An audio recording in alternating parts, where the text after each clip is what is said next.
Hoje você vai conhecer um pouco mais sobre um dos pioneiros de Brasília, que participou de momentos históricos da capital. Salviano Guimarães integrou a primeira turma de arquitetura da UNB e foi aluno de Oscar Niemeyer e Atos Bulcão.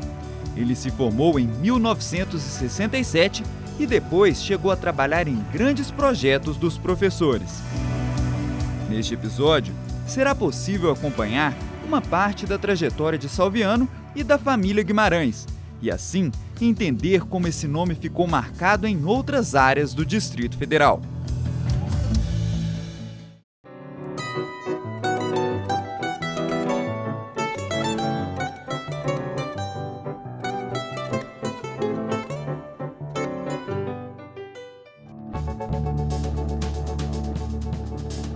Eu nasci em Goiânia, mas a minha família toda é de Formosa e Planaltina.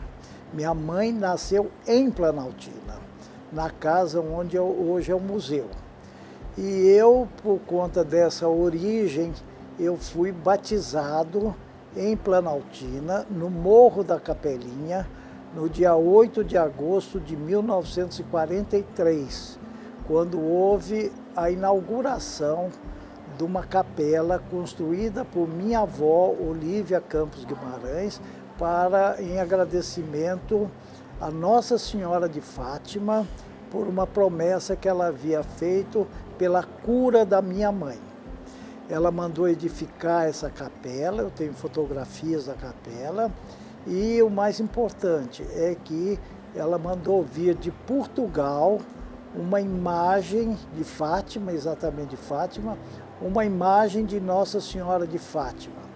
Essa imagem ficou na posse da minha avó, que construiu a capela, depois ela transferiu para minha mãe, porque a promessa foi em função da cura da minha mãe, e como eu fui batizado lá e consagrado a Nossa Senhora de Fátima, a minha mãe transferiu para mim essa imagem, que está em meu poder, guardada na minha casa, num altar. Meu pai era caixeiro viajante. O caixeiro viajante, naquela época, nessa região, tinha uma importância muito grande, porque ele era representante de uma firma de portugueses que vendiam tecidos, vendiam perfumaria, essa coisa toda. Então, ele é originário de Delfim Moreira e morava em São Paulo e foi admitido nessa empresa de atacado, de tecidos, essa coisa toda. E ele vinha de São Paulo e percorria a região apresentando as últimas novidades da moda, digamos assim. Então ele era uma pessoa muito esperada. Minha mãe era caçula da família do coronel Salviano Monteiro Guimarães. E minha mãe foi estudar aqui perto de Goianésia. Tinha uma escola dos salesianos e ela foi estudar lá e acabou ficando lá querendo ser freira. Minha mãe estudou para ser freira. E meu pai, como caixeiro, passava por lá e levava as encomendas para ela, entendeu?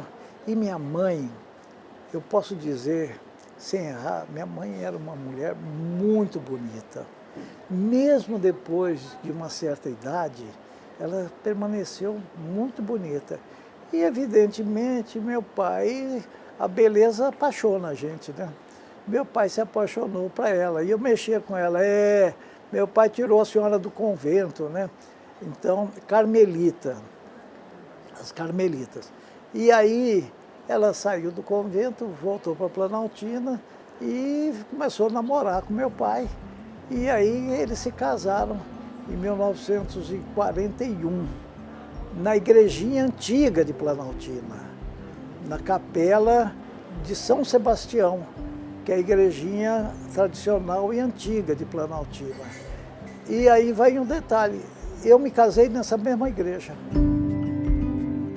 Eu nasci em Goiânia em 1943, porque minha mãe e meu pai mudaram-se para Goiânia.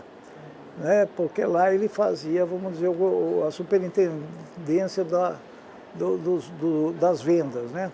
De lá ele foi, meu avô faleceu, meu avô, que era de Minas Gerais, faleceu e ele mudou-se para São Paulo. E aí eu fui para São Paulo, eu devia ter 2 anos de idade, em 1945, tanto que meu irmão mais novo nasceu em São Paulo. E aí lá ele montou uma empresa dele que fazia o mesmo tipo de comércio com Goiás, entendeu? Mandava os viajantes que vinham para cá. E quando chegava o período de férias, nós vínhamos passar as férias longas de fim de ano, nós vínhamos passar as férias aqui em Planaltina. Como era feito isso? Nós vínhamos de avião, ou da Real Aerovias, ou da Nacional Aerovias, e mais tarde a Paner. A gente vinha de avião até Goiânia ou Anápolis, e ali nós pegávamos uma jardineira que saía de Goiânia às 6 horas da manhã para chegar em Planaltina às 7 horas da noite. Essa jardineira saía fazer Goiânia, Anápolis, Corumbá. Quando chegava aqui, ela vinha pelo rodeador, porque era a via mais fácil, que não tinha rios, e só vinha atravessar um rio aqui no Córrego do Torto, na descida, que você descia ali no Córrego do Torto, aquela descida, exatamente onde está a rodovia asfaltada que vai para Planaltina. Um dos meus tios era deputado federal, Gabriel Monteiro Guimarães, entendeu? Foi deputado estadual, depois deputado federal. Mas o grande, vamos dizer, mudancista foi o doutor Osaná Campos Guimarães.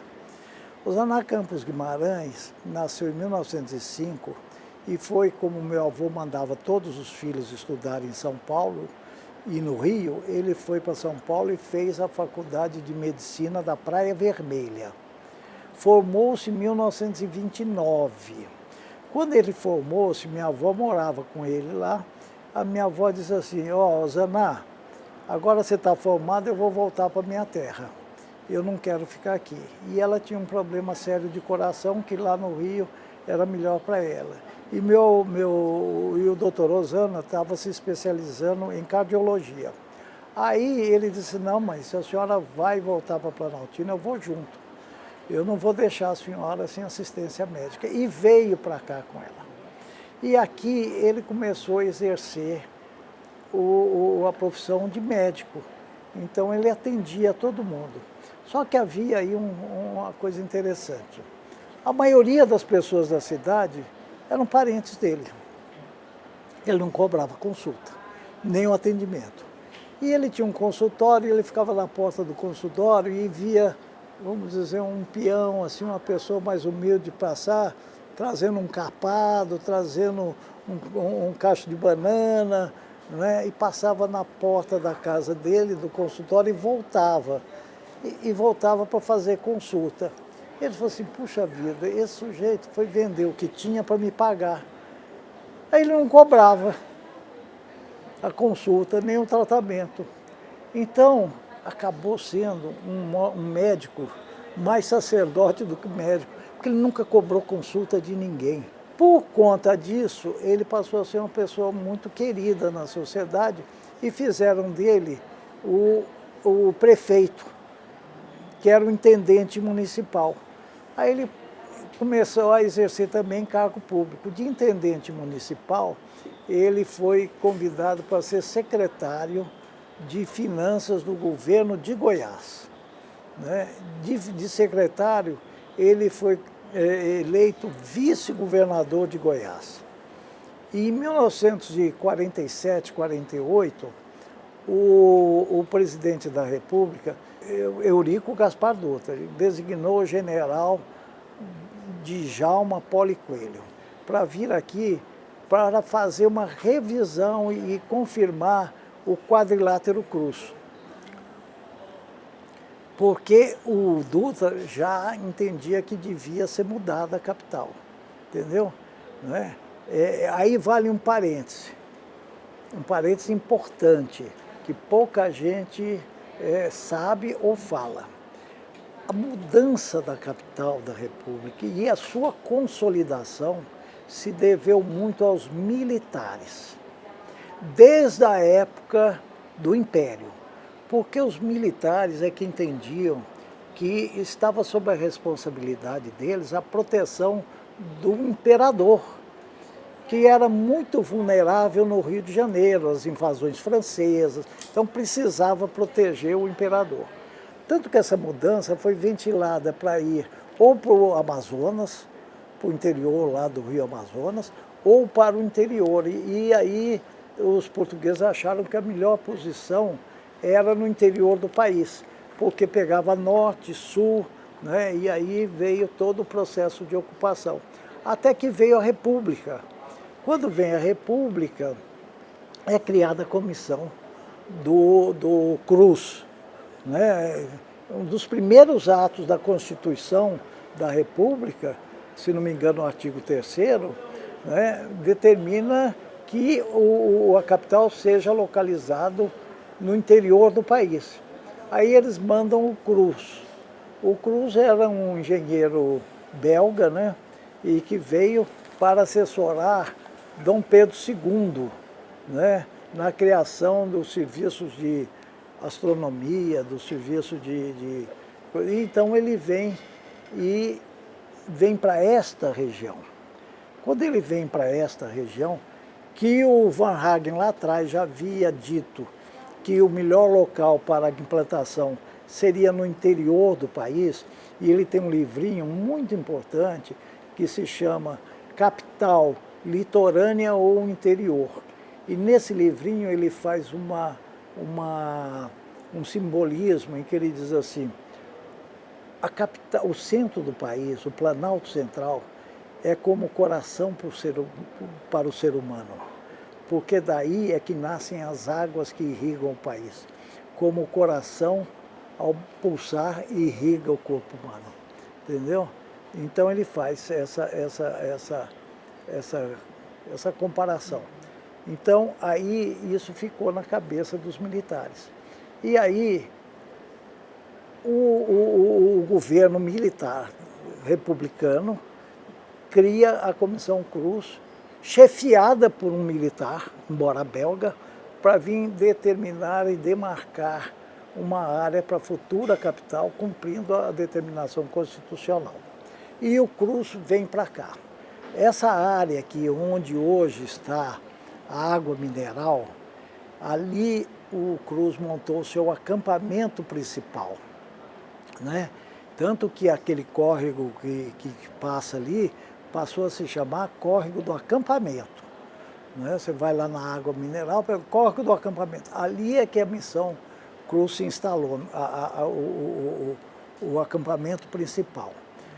Essa terra daqui pertenciam aos irmãos Lobo de Planaltina, sabe?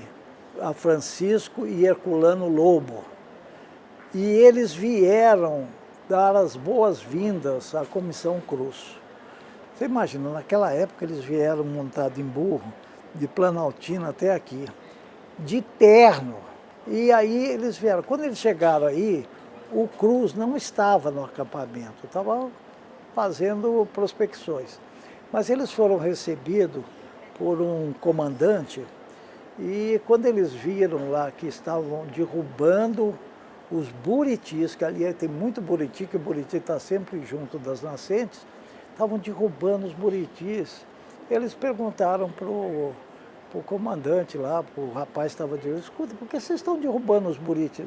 Ele disse assim: para tirar as palhas para cobrir os ranchos. Aí ele disse assim: mas aqui não se faz isso.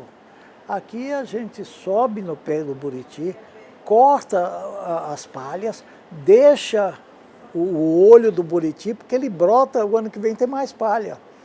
O sujeito vira para ele, né, meio desaforadamente, e diz assim: ué, se é desse jeito, por que o senhor não sobe no pé e corta as palhas para a gente?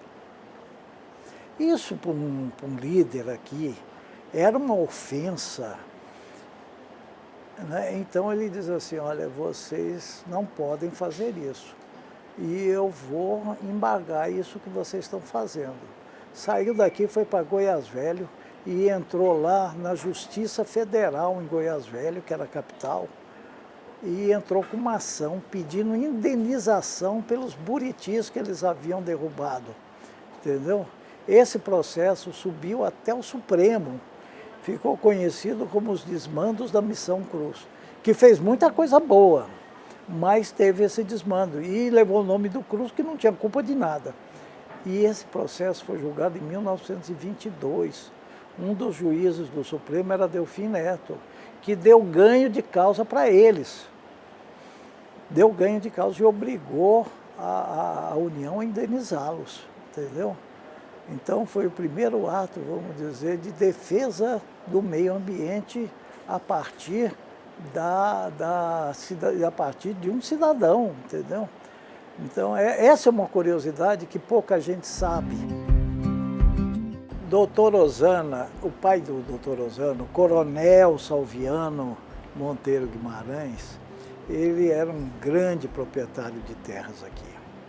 Ele tinha cerca de 40 mil alqueires aqui na região, que ia desde aqui a divisa do município aqui, que é de Lusiânia, até Formosa, à exceção do Lago Norte, da península, era quase tudo dele.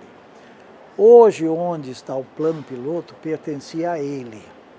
Era conhecido como a Larga do Bananal. A Larga do Bananal tinha 5 mil alqueires de terra. Essa larga tinha umas divisas naturais muito interessantes, né? Aqui, de um lado, nasce o córrego que passa ali no Núcleo Bandeirantes e desce, aí vai encontrar o córrego do Gama, entendeu? Que vem de lá para cá, e aí desce aqui e vai encontrar e vai formar a barra do futuro Lago Paranoá, mas ele descia até o Rio Paranoá, né? Ali onde tem a ponte que atravessa para ir para o aeroporto, era o início ali das águas, né, do lago. Do outro lado, vinha o córrego Bananal e o córrego do Torto. Desse lado era o Vicente Pires. Essas duas grotas d'água que foram virando rio se encontravam, quase se tocavam, onde está hoje a reserva, o Parque Nacional. A distância entre uma nascente e outra era de 500 metros. Então ele dizia que com uma bola de arame ele fechava uma larga de 5 mil alqueires, né? E aqui do lado do córrego do acampamento, lá em cima, tem um fenômeno natural de uma nascente muito interessante, conhecida como peito de moça. É uma elevação pequena, sabe? No formato quase que de um seio mesmo, e no centro nasce água que corre descendo ali por essa elevação. Isso era conhecido, ou é conhecido, como peito de moça. Pouca gente pode visitar. Eu visitei porque fui superintendente do IBAMA, e então eu tinha acesso a toda a reserva, sabe? Mas um dos funcionários foi que me levou lá para ver. Está ali perto da divisa ali do lixão.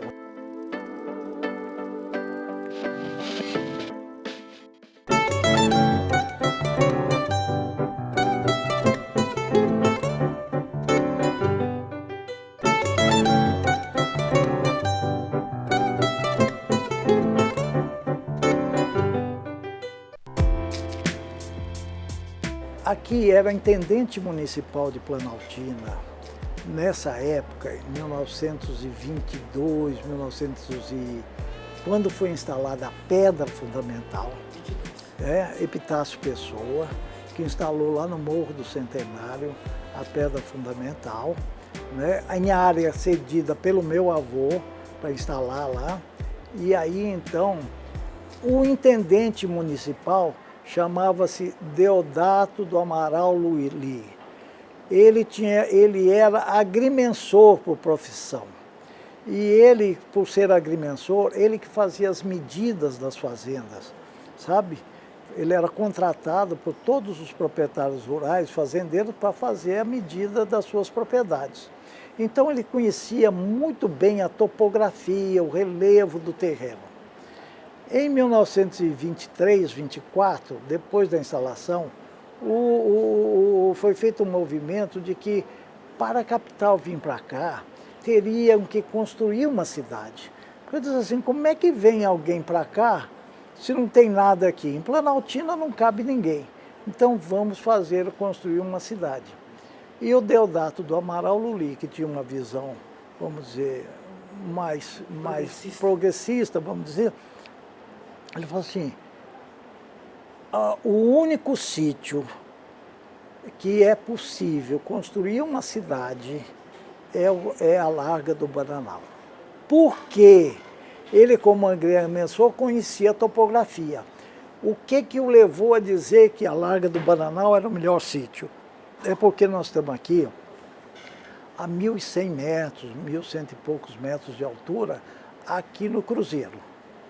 Se você olhar do Cruzeiro em volta, você tem 360 graus de visão, é uma visão panorâmica. E o terreno, ele cai numa média de 5% na direção do Vicente Pires e na direção do Bananal e na direção do Paranoá. Então era um terreno ideal. E ele dizia o seguinte, a Larga do Bananal tem uma qualidade, é que você, a montante, você pode fazer a captação de água. Onde é que está a captação de água aqui? A primeira captação, no Santa Maria. E a jusante, dá para jogar o esgoto. E nós temos a jusante também, um encontro dos rios, formando o rio Paranoá, e tem a cachoeira do Paranoá. E a cachoeira do Paranoá é fácil de se criar ali uma barragem para se formar um lago e para gerar energia para a futura cidade. E ele então faz o projeto como agrimensor, ele faz o projeto da futura cidade para sediar, chamado Platópolis. Este projeto, ele foi desenhado, sabe? Os terrenos foram demarcados, 60 mil terrenos demarcados. E ele, com a visão, vamos dizer, mais comercial, e para justificar o empreendimento, diz o seguinte, nós temos que vender esses terrenos para construirmos a capital. O projeto dele é muito interessante, está publicado em vários jornais da época, entendeu? Né? Então, ele montou escritório, São Paulo, Rio, Recife, Porto Alegre, e fez uma campanha enorme para a venda dos terrenos. Adquira seu terreno na futura capital da República, essa coisa toda. E vendeu muito terreno para começar a implantação da cidade que seria a capital da República. Meu avô vendeu esses terrenos para a intendência. Olha que interessante que era. Olha como é que era a visão da época. Ele vendeu esse platô aqui, reservando as matas ciliares. As matas ciliares desses córregos todos, ele diz assim, isso eu não vendo porque isso é proteção dos rios. Então ele vendeu para a intendência e a intendência então criou esses terrenos. Isso traz uma consequência posterior muito grave, porque quando veio, né, em 1955, por aí que veio o concurso do plano piloto, né, que foi vencido pelo Lúcio Costa, mas antes do concurso, o governo brasileiro, em 1954, já sob o comando de Getúlio Vargas, eleito presidente da República, que deu continuidade aos projetos mudancistas, porque o Getúlio vinha desde 1930, 34, criou uma empresa de colonização aqui, entendeu? Aqui em Goiás. Então ele era a favor da mudança da capital. Então o que ele faz? Ele mandou fazer uns estudos para ver qual era o melhor sítio para a implantação da capital. E contratou uma empresa norte-americana, nós não tínhamos essas empresas no Brasil, especializada em avaliação de terras, de terreno, de topografia, para fazer os estudos para a construção de uma cidade. E o governo deu a ele a área toda e eles escolheram 5 sítios básicos. Daí o nome, Sítio Verde, Amarelo, Azul, Vermelho e Sítio Castanho. A missão, o Donald Belcher, que foi a empresa americana contratada para fazer os estudos, chegou à conclusão que o melhor sítio para a construção de uma cidade que apresentava todas as condições favoráveis era a Larga do Bananal, Sítio Castanho. E deu o seu parecer. Ela não determinou. O Donald Belcher a empresa apenas indicou. Olha, esse tem tal vantagem, esse outra vantagem, esse outra vantagem, mas o sítio que reúne mais vantagens é o Sítio Castanho, na Larga do Bananal. O nosso governo, quando vem um e sucede outro, não há continuidade dos trabalhos. Morreu a ideia da mudança da capital. Ficou na pedra fundamental e nesse desejo. E para nós goianos aqui, nessa esperança de que um dia a capital viria. Esses terrenos foram vendidos no Brasil inteiro, entendeu? E era um documento bonito, sabe? E feito legalmente, porque foi feito com a aprovação do poder público, Câmara de Vereadores, com ato sancionado pelo prefeito, entendeu? E publicado e registrado em cartório. Então, o pessoal, quando comprava um documento legítimo, entendeu? Eu, quando era administrador de Planaltina, recebi 2 escrituras dessa, que me foram encaminhadas pelo presidente da República, o Figueiredo, que tinha um grande assessor na época, que era o chefe da guarda, que era meu amigo, e ele acho que falou para o Figueiredo, olha, tem um rapaz lá em Planaltina que ele conhece a história. Aí o Figueiredo deu para ele os documentos e ele me levou os documentos. É uma pena que eu não tirei xerox desses documentos, porque eu examinei os documentos e disse para ele, esses documentos não têm mais validade. Por que não tem validade? Porque quando mudou a capital, o Juscelino desapropriou essas áreas todas, esses terrenos todos, deu prazo para as pessoas se apresentarem para serem indenizadas. Ora, um sujeito que recebeu no Rio Grande do Sul, no Rio de Janeiro, um documento de um terreno de 500 metros quadrados, aqui no meio do mato, ele ia atrás de indenização disso, coisa nenhuma, e ninguém foi. E os documentos, então, caducaram, e o governo não teve que indenizar ninguém. Doutor Osana era proprietário de uma área grande de terra. Eu vou citar só uma para você. A área que vai do Córrego do Torto até o Córrego Sobradinho, ali onde está a torre de televisão, doutor Osana tinha 800 alqueires de terra ali. 800 alqueires. Ele vendeu a preço simbólico, porque ele queria a mudança da capital. Vendeu para o doutor Altamiro. O governo de Goiás comprou essas terras, entendeu? Doutor Osana era um chefe político muito respeitado e ele influenciou os outros fazendeiros a venderem as suas terras. Córrego aqui, o Bananal.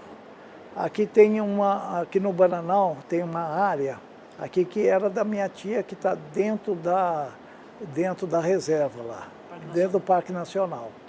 Eu fui até na casa lá e eu passei muitas férias na casa dela. Ela ficou com aquele pedacinho de terra e o resto ela vendeu, entendeu? O resto ela vendeu. Vendeu para quem? Vendeu para o estado de Goiás, entendeu? Mas ficou com um pedacinho lá, que eu não sei depois o que aconteceu, se foi desapropriado ou não. Então, o que vai acontecer a hora que se fixa que o plano piloto é aqui? O projeto do Lúcio Costa, do plano piloto, nada mais é, para simplificar, que um loteamento. É muito bonito, plano piloto, não sei o quê, mas no fundo, botando no chão, é um loteamento. É o desenho de um loteamento. Um loteamento igual o que o Deodato fez lá em 1925, entendeu? É o mesmo loteamento, entendeu? O que é loteamento? É você pegar uma terra pública ou uma terra particular, dividir em lotes e vender. Você tem loteamentos públicos e loteamentos privados, né? Aí aqui a Nova Cap, que recebeu essas terras do governo goiano e fez dessas terras capital da Nova Cap, era uma parte do capital da Nova Cap, e que comprou essas terras, menos a Larga do Bananal, porque a Larga do Bananal pertencia à intendência e a intendência havia vendido para a gente no Brasil inteiro. Dizem que até em Buenos Aires compraram terrenos aqui, já não pertencia ao governo. Cada um lotinho tinha um dono. Então obrigou o governo federal a desapropriar essas terras e dar um prazo para ocupação, para se apresentarem e serem indenizados. Ninguém se apresentou. Então o governo tomou posse dessas terras. Aí veio e o Juscelino desapropriou, entendeu? Desapropriou. E aí, então, se implantou o plano piloto. A universidade foi fundada em 1962. O primeiro vestibular foi lá para maio, junho, primeiro vestibular. Eu ainda estava estudando em São Paulo, terminando o científico. Eu terminei o científico no fim do ano de 62, em dezembro. Aí a universidade, acho que em janeiro, fez um outro vestibular, porque ela lançou uma diferenciação no período de ensino. Deixou de ser anual para ser semestral. Então os vestibulares aqui eram semestrais. Então fez o primeiro em junho, por aí, e o segundo em janeiro. Eu terminei meu curso científico, vim para cá, porque minha família já estava aqui, eu só estava estudando em São Paulo, e aí passei, então eu sou da segunda turma de arquitetos. Entrei no Instituto Central de Artes, que era um primeiro, vamos dizer, fazia uma triagem para onde você queria ir. Se para a história da arte, se professor, enfim, escultor, enfim. E eu optei por arquitetura, aí depois de 2 anos eu entrei para a faculdade de arquitetura, que eram 3 anos. Foi uma das faculdades criada pelo plano diretor da UNB. Nessa época, eu e meus colegas tivemos a felicidade, a oportunidade de termos professores do mais alto nível, porque eram professores que, como você disse, estavam construindo a cidade, estavam construindo a universidade, entendeu? Sob a égide e o comando de Oscar Niemeyer, de Lelé, entendeu? Sabe? Ítalo Campo Fiorito, Edgar Greiff, e os artistas plásticos, Atos Bucão, Glênio Bianchetti, sabe? Glênio Bianchetti, Atos Bucão, Sesquiati. A gente vivia no ateliê do CEPLAN, lá tinha um centro de planejamento, em que os arquitetos trabalhavam, detalhavam os projetos. E aí, os deveres, vamos dizer, que eles passavam para a gente, era fazer relatórios sobre as obras, sobre a estrutura, e aí se começou a grande inovação do protendido, da estrutura pré-moldada. O minhocão estava sendo feito, eu peguei o minhocão fazendo as fundações, as sapatas, aí você começa a entender o que é uma sapata corrida, o que é baldrame, entendeu? Essa coisa toda. Os professores nos mandavam para fazer relatórios, para fotografar, para trazer comentários, entendeu? né? E aí a gente acompanhava a construção da Catedral de Brasília, que é uma obra ímpar, que eu considero até hoje o melhor projeto do Oscar Niemeyer. Por quê? Porque ela confunde pilar com viga. No projeto normal você tem as vigas, que são os apoios verticais, os pilares, que são os apoios verticais, e as vigas que vencem o vão. A catedral é um misto, porque ao mesmo tempo que ele é um pilar, ele se transforma numa viga, entendeu? Numa viga com uma plasticidade única. E olha que Oscar, ele não era católico, não. Ele era agnóstico, Oscar não acreditava em Deus.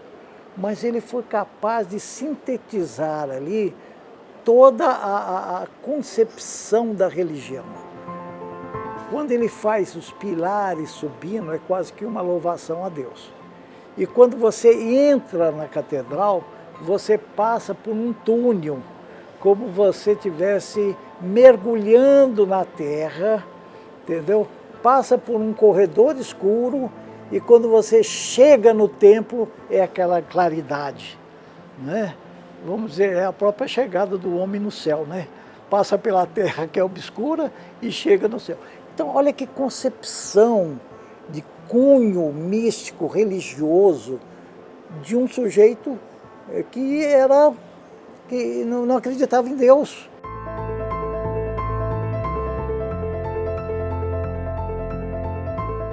Mas o Oscar era profundo conhecedor da estrutura das obras. Tanto que os projetos dele, ao mesmo tempo que ele tinha plasticidade, ele tinha todo um entendimento estrutural. A catedral é uma lição de estrutura. Você pega o Palácio dos Arcos, lá do Itamaraty, é uma lição de estrutura, usando a tecnologia mais avançada, que são as vigas protendidas.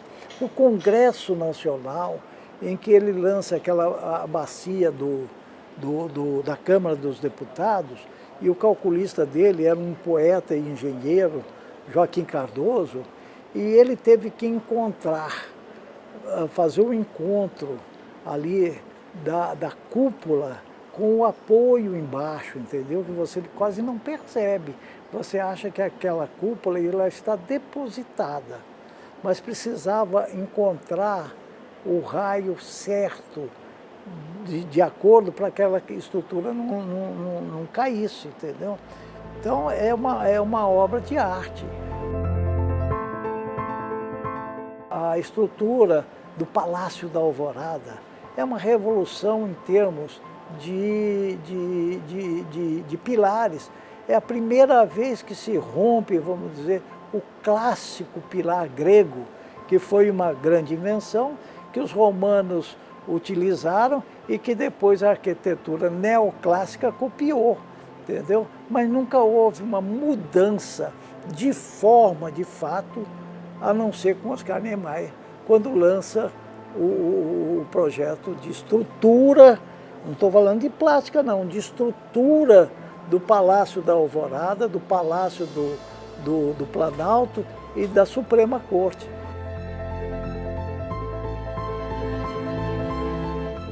O primeiro projeto que eu detalhei como formado foi a convite do Oscar.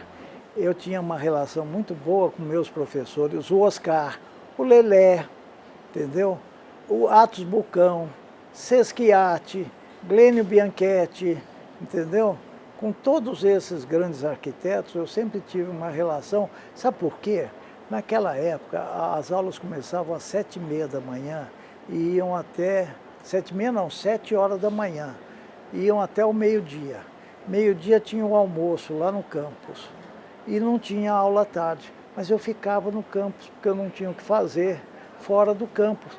Então eu ia lá para o CEPLAN, ver os arquitetos projetarem, acompanhar a evolução. E nessa interação com os arquitetos, eu fui tendo oportunidades. Por exemplo, o Lúcio Costa era funcionário da Nova Cap, como o Oscar. E o escritório dele, de detalhamento do plano piloto, era no antigo edifício da Nova Cap, ali no setor bancário norte, naquele prédio que hoje é do GDF. O escritório do Lúcio Costa era um andar ali, porque o prédio era da Nova Cap. E graças a essa convivência, essa minha curiosidade, o Lúcio Costa precisava de desenhista. E eles me indicaram para ir trabalhar. Então eu fui trabalhar com o Lúcio Costa. Olha que privilégio. E eu me lembro bem que uma das tarefas minhas como desenhista era desenhar o setor bancário sul e o setor comercial sul, sabe? O setor bancário, e aí havia a concepção de ter um subsolo só, de estacionamento, né, e fazer essa coisa, o que não aconteceu no setor comercial sul, mas no bancário aquilo ali é um grande estacionamento, com uma laje em cima para pedestres. E eu tive a oportunidade de trabalhar em alguns desses projetos, na reforma da Câmara dos Deputados e do Senado, quando ele mudou toda aquela questão da cúpula, de iluminação. Eu trabalhei nessa coisa toda, entendeu?